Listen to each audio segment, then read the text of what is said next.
Live from Pittsburgh, Pennsylvania, the Total Education Show, the talk shop for teachers, parents, and administrators. Here's your host of the show, Neil Haley, the Total Tutor. Hi, everyone, and welcome to the Total Tutor Show. I'm the host of the show, Neil Haley. Got to go to the website, totaltutor.net, to find out more information on the Total Education Network. It's really exciting. I'm soon counting up to 100. I have to kind of get my team together, I guess, to figure out 100. Did I say my team? Wow, have things changed, and they keep, it's so exciting. Soon we'll be launching in Chattanooga, Tennessee, and Kansas City, Missouri, and it's so much fun. It's so much fun, the growth, the excitement, the opportunities. Andy Russell's Golf Foundation tournament. I'm really excited about that, and so many cool things happening. So go to my website, totaltutor.net, to really check everything out, and also all the other places as well. But I want to welcome to the program my co-host, Jarrett. Jarrett, it's just so much fun to keep talking about this growth, isn't it? It is, and I think when you said team, I think you meant to say your peeps. Got your peeps out there working for you. No, it's cool. Yeah. And making quite a bit of noise on the radio front and even in the television business these days, right? Exactly, yes. I'm looking forward to April 26th when you finally come to the TV studios of the Total Education Network as well. And it's such dreams that you and I had starting out on Blog Talk at, I guess, 4 in the morning. And where we have gone, it's so much fun, and to know how many people listen to us and see everything. But let's go right to today. I thought, let's talk about, this is a great topic. When I first met you, and we were both working as developmental therapists, but we both had that same relationship. We were teachers. And then I kind of really interviewed you about your passion as a teacher, something dedication that I think is missing in this profession today. I'm not so sure I would go that far. I think that there are many teachers that I would almost say nearly all teachers seem to demonstrate to me a dedication, particularly now that my 6-year-old is in school, and I've been very happy with each of his 2 teachers in kindergarten and in first grade, and all of the support staff that surrounds him and really has made his school career to this date, albeit short, very successful. I think what we see, though, is certainly there's still that dedication to teaching, but not necessarily the willingness to take risks, the willingness to explore new ideas. I think there's kind of a general consensus of this is the way it's done, this is the way we're doing it, and if we change it, it'll only change again in 2 or 3 years, which to a degree, I guess, is kind of right too. Well, most definitely, but I again, you show that humility, Jarrett, and I'm going to jump on that and say I don't think that your son's teachers are as dedicated as you were at your school. And let's go to a specific example of you're teaching a social studies lesson, and the amount of detail you put into your teaching is just phenomenal. And I think this is something that when I talked to you, I thought that's what I was going to do as a teacher. Because, again, when I was a developmental therapist, I was still teaching all the time. I taught almost the whole time through it when I was DV.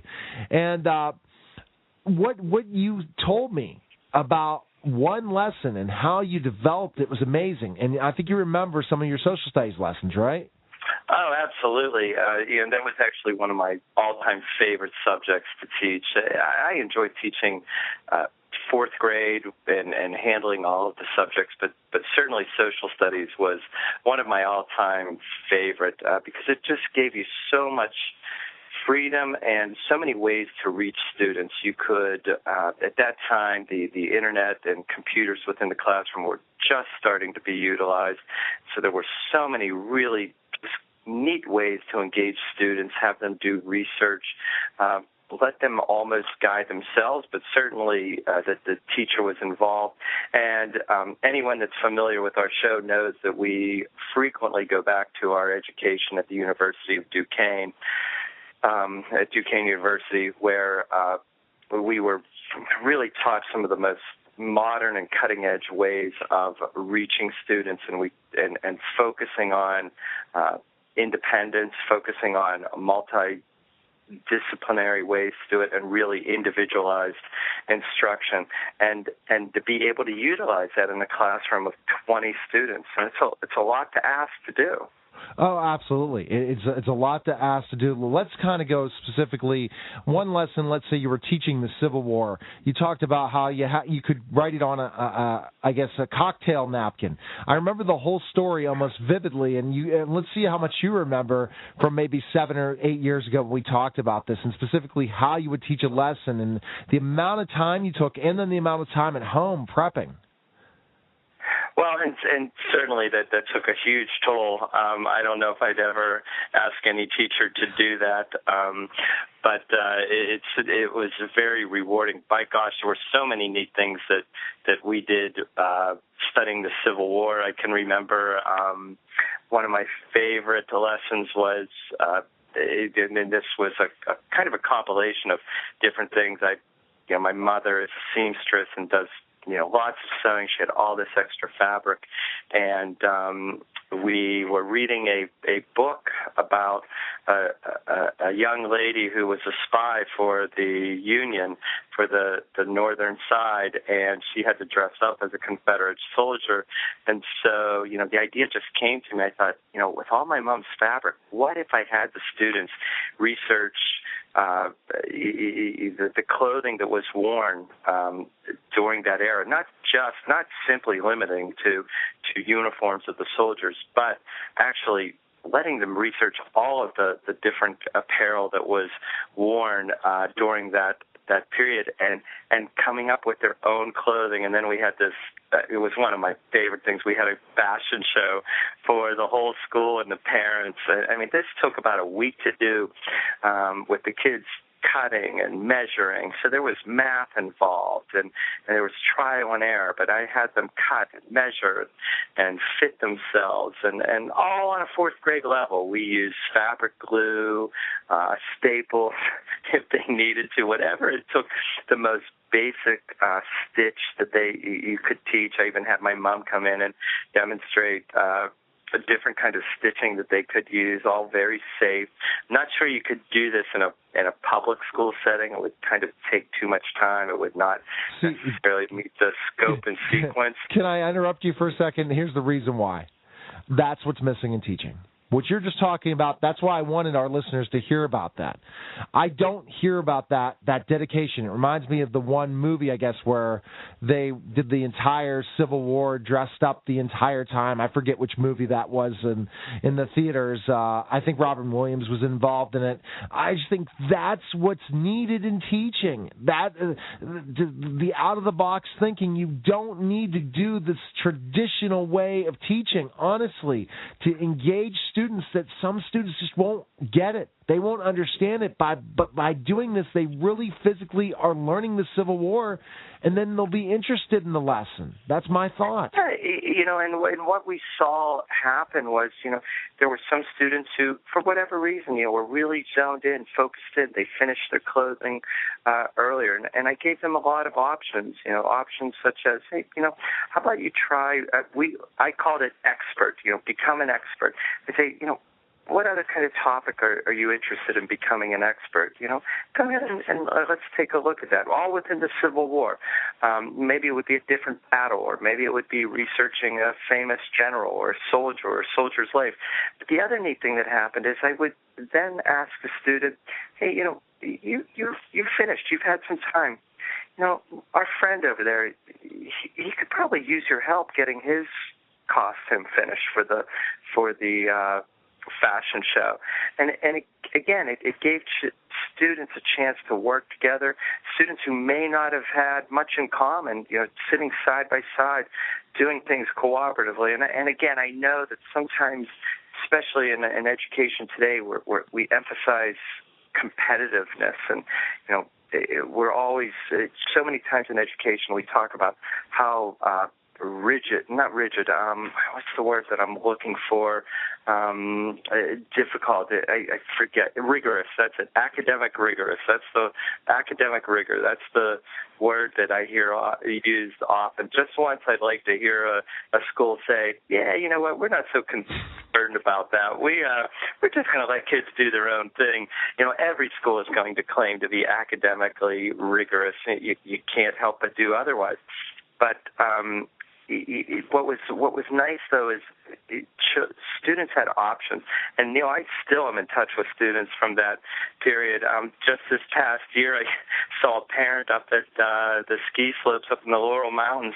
Her daughter's just finished graduate studies at Princeton, and she said to me, you know, she still talks about the cool stuff that you guys did in fourth grade. And she's a graduate student in Princeton. See, there you go, Jared. This is what I'm saying. What we're missing in education is, we hear about this watered-down effect, and again, I don't know how much I'll talk about it until Education Hour. I've decided to go back to the way we started the first time, just because, again, I've been off of the Total Education Hour for 3 or 4 weeks, and I'm not really talked education. I'm just interviewing celebrities, which is fine, but this is my passion, and I always want to kind of open it up, especially when we're getting into the busiest time, which May comes very soon, and this is when the grind it out of the rest of the school year.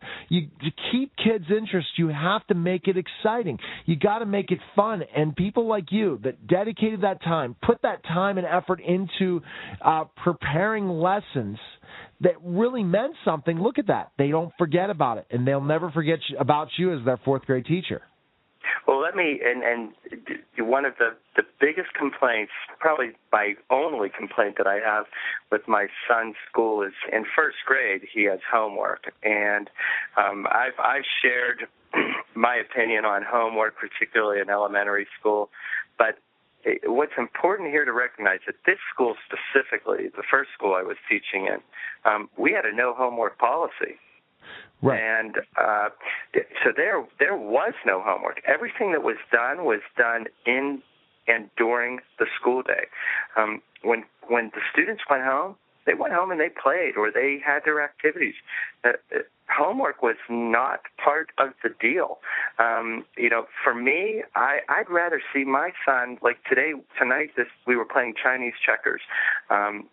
I would rather have my son play a board game or do an activity with me, run around the yard, do anything other than do homework, because as hard as it is for him, it's equally as hard for me. Well, and that's great. And like I said, I agree with you. And the homework should be for practice. It should not be for busy work. Just to say I'm doing homework. Honestly, Jarrett, come on now. People that bring their work home with them are successful people. Meaning the ones that we're kind of trying to train to get done. Come on now. They're not really going to have homework. They're going to work 9 to 5, hit that clock, and go home.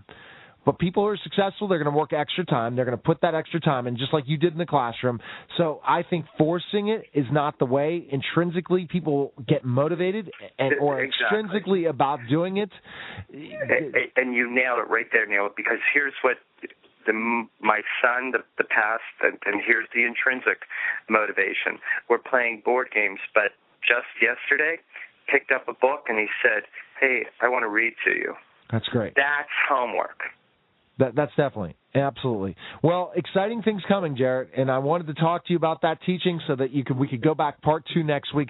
More of Jarrett's lessons. I mean, because again, like I said, you have to open up that lesson plan book, and the Total Education Network needs to start selling those lessons. We've told you that before, because the teachers would really benefit for these lessons because they're so detailed and so unbelievable. But also, I'm going to offer you in May, the Wiggles are coming on the show, and I want you to interview them with me. I know you would be in for that one. You would. Oh my gosh, the background in education for the Wiggles, just an amazing group of performers. So I told you that celebrity segment, but you can jump on that one because I already talked to my co-host that does the athletes and stuff, and I think you're perfect for the Wiggles. So, okay, Jarrett, you take care, man, and we'll talk tomorrow, and we'll keep rocking and rolling with some more great education talk. So take care, Jarrett. Absolutely, Neil. We're back to the Total Tutor Show, powered by the Beach Lifestyle Celebrity segment. Again, TotalTutor.net and SimplyG.com. And, GJ, always the celebrities get bigger and bigger. And I'm telling you, this is one of my favorite players of all time as a quarterback. So go ahead and introduce him. Well, he definitely changed the position of quarterback, and he was known as he was a great athlete, and he was a great scrambler. He also wrote a book about his scrambling in 1993, and he had a 16-year career primarily with the Philadelphia Eagles and the Minnesota Vikings, and he also played with Dallas and Baltimore. He had one fantastic career, and he set a lot of records, and when he retired, he had many records, and some of them have been passed up by Michael Vick. So definitely he set the trend before the Michael Vicks of the world started playing.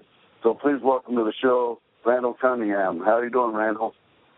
Hey, buddy, I'm doing great, man. Thanks, DJ. I appreciate you guys having me on. Awesome. Well, we're really excited to have you on, and I'm telling you, when I was watching you when you played for the Eagles, and I remember that was back in high school, showing my age, I'm 40, I was just such a huge fan of yours, and it's such an honor to have you on the show. But tell our audience a little bit about the background, about your career a little bit before we get right to the book. Well, it was a great time being able to go from Santa Barbara, California in 1981, take a scholarship at UNLV, be able to play quarterback. I had to turn USC down because USC was, running the ball a lot. They didn't really throw the ball, and I wanted to throw the ball in college. So UNLV had 3 senior quarterbacks, and I figured I'd be able to go into the NFL. Well, 4 years later, I was drafted as the first quarterback in the NFL and got to play with the Philadelphia Eagles. Ended up playing there 11 years, got to hang out with Chris Carter again, who played with the Eagles. I went to the Vikings, was there Randy Moss's first year, threw a lot of passes to Randy and all the guys, Jake Reed, and it's a great year. We set records and went to Dallas after that. Basically became a person who was in ministry, believe it or not. Went to Baltimore the year after they won the Super Bowl, and I retired with the Philadelphia Eagles, and now I'm a pastor in Las Vegas, Nevada. I've been pastoring for about 8 years, and we've got about 1,100, 1,200 people in our church. It's really been going great. Well, it's interesting what you talked about, the whole situation about being a pastor, and my faith is very important to us, and especially our syndicated stations across the country have definitely a faith build when we're talking terrestrial radio, especially Wilkins Communication. Now, GJ, it's amazing to see specifically he knew exactly what he was going to do after his career, right, G? Right. Well, unlike a lot of players, when they quit playing, they're unsure what to do and how to do it, and sometimes they even feel lost. And obviously, Randal, you knew exactly what you were going to do and how you're going to do it. So, once you tell our audience a little bit about the transition from football into the ministry, and then, as Neil said, we'll talk a little bit more about your upcoming book. It's kind of amazing, but I grew up in the church, but, I was one of those kids who fell asleep, at the age of 6, 7, 8, 9 years old, had my brother there. We'd play around. And, it turns out that I was still learning as I was coming up as a young kid, a church kid. I can't say that I was a Christian when I was a kid because I really had never really accepted Christ as my Lord.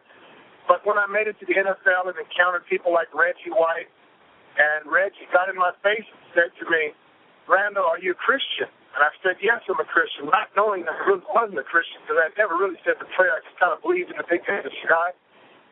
He challenged with a lot of different things, and I talk about that in my book. And, having someone like that in my life, and a lady coming up and handed me a Bible and had a program where you could read about a chapter and a half a day, and you would finish reading the Bible in 3.5 years. It was prophesied when I was young. When I was a kid, that I would be a pastor. I was like, no, I'm not. And, I didn't go to seminary school. I didn't go to Bible college. I was hands-on trained by, about 4 men. Pastor John Michaels, Calvary Chapel, and different men.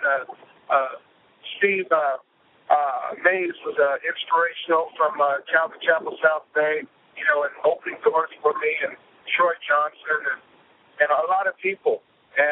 But Reggie White was the one who got in my face. And I began to clean my life up as an NFL player because a lot of these guys, as you said, we finish our careers, and you're used to making $200,000, $300,000, $400,000. Some people making millions of dollars, and you think you just ride off in the sunset and retire, and you think it's just going to Hawaii and golfing every day. But I'm going to tell you something. That's a very empty life, and I found that out.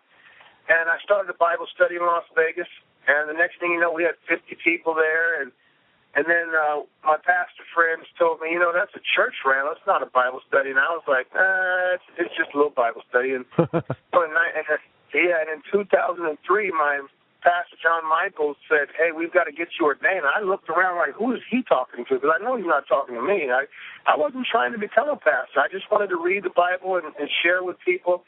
And the next thing you know, like I said, we've got 1,100 people, 1,200 people in our church.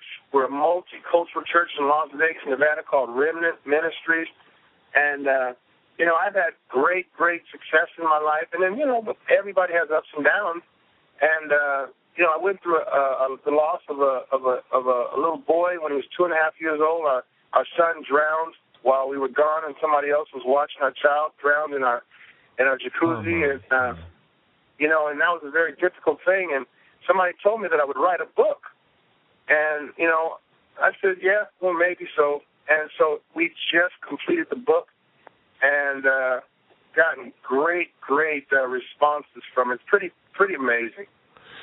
So basically, it must have been difficult, first of all, to write about yourself, right, when you finally decided to write a book. Because sometimes when you're looking to finally empty your life out to people and pour out your soul, that's difficult, isn't it? Yeah.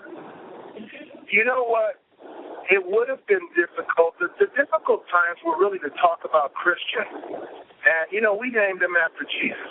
We're Christian people. We wanted him to be named after the Lord because we really follow Jesus. And so we named him Christian. And let me tell you something. This little boy was a perfect boy. And the whole book is not about him. But it's really about the experiences of good times, bad times. It's about getting mentored. It's about how to learn how to lay things down from your past. I mean, I deal with serious issues, and Tim Willard is the writer, but I'm the author. So Tim pulled a lot out of me that I didn't even know was in me, and so he had me talk about a lot of things like being mentored by people, learning how to let go of our hurts and our pains from the past. So many people struggle with just saying, there's enough coming. Let me just be the best that I could be today and let tomorrow handle itself. And from the response from those who have read the book, and there's been quite a few people that have already purchased the book, they told me they couldn't put the book down. Oh, wow. One person told me, I read 3/4 of the book, and I'm going to finish it tonight. Pastor, they said, I'm crying 1 minute, I'm laughing the next minute, and then I'm thinking about my life and the mistakes I've made and how I can change my own life, and that there is a bright future. And that's kind of what the book deals with. It deals with understanding that you can lay the things down that you've been frustrated with, the anxieties, the failures, the people who disappointed you through divorce or abused you when you were a child. It deals with a lot of those issues, and it gets people in touch with saying, you know what, it's not as bad as I think it is, and if I just release this to God, then I can have a great life, and I can be happy every day instead of walking around like I'm chewing on lemons and have a sour and bitter face. Absolutely, and, yeah, it really deals with that. So the response that I've been receiving is really has just been thank you. It's been like, thank you, I've never read a book like this. And so I'm just blessed to be able to share my experiences and my shortcomings and the good times and the times when people like Reggie White got in my face and told me about tithing and said, Randall, if you're a Christian, you need to tithe to the church. I said, show me in the Bible where it says tithe. And he went to Malachi 3:10, and he told me, and I even share the testimony of how I went and I paid my tithe. I wrote that $100,000 check, and the next day I got a check for $500,000. Oh, wow. And so there's testimonies in there, and there's a lot of great things. And, I share a little bit. It's not like a football book. It's more of a book about life, and just being able to know that there is a bright future if you accept it.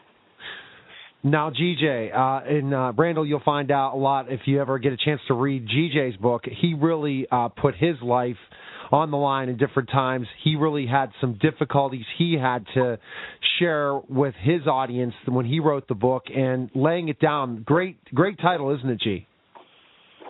Absolutely, and as you're describing the book and some of the the backstory to it, Randall, I've got the goosebumps, which my friend calls the God bumps. So I've got So I definitely feel from a spirit standpoint that it's a great book, and you're going to have even more impact on more people's lives. And I was just thinking, I said, how amazing that Reggie White got into your face and basically he did that. he did that to a lot of people, didn't he?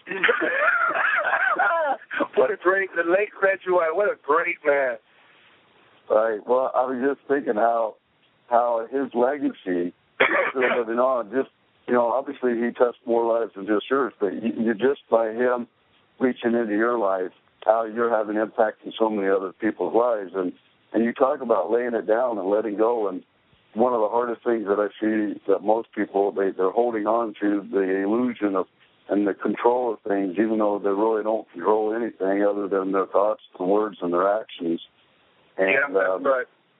And so, so your title's right on, and obviously, you've had the ups and downs of a professional career, and then finally, like you said, playing golf every day. I mean, I love playing golf, but at some point it gets a little lonely when you're doing it out there by yourself.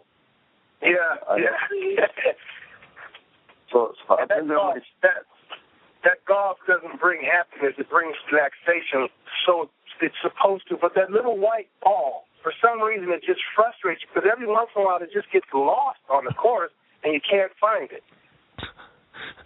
Exactly. I tell people if you watch somebody play golf, you can tell how their life is because there's going to be frustration, there's going to be the highs, there's going to be the lows, and you'll see how they deal with it. So it's a great place to learn about an individual. So obviously you're excited about the book, and we're excited to read it. And as I shared before we started the show, I did the pre-order. So why don't you tell everyone where we can find more information about you, what you're doing, in your life and in other people's lives, and also where we can find the book when it comes out. I believe March 26th of this month. Yeah, you know what? Actually, the book is already online. You can go online, push my name, Randal Cunningham, book. It's a new book. It's not the book, my old book that has a high top haircut to flat top. Because my hair is not a flat top anymore.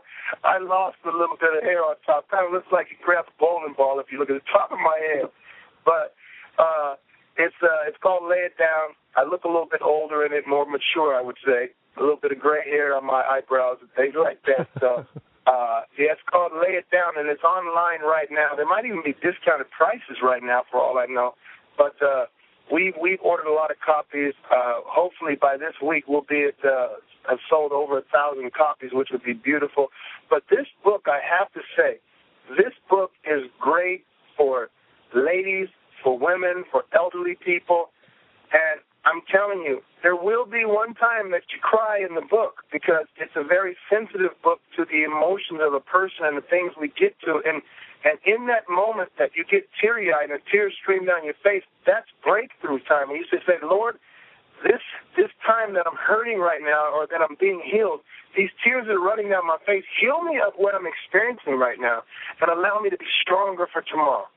And I really believe that the book was written as a means of healing people who've gone through things, but at the same time bringing joy to people who need that joy. Well, tremendous what you're saying, Randall. And again, so they can purchase the book on Amazon as well as any other places they can find it. All over, I guess, all major bookstores soon will be carrying it at the end of March, right? Yeah, so, yeah. Yeah, and yes, and I have a book signing here in Las Vegas, Nevada, at Barnes & Noble on March the 30th. I'll be there for about maybe an hour and a half.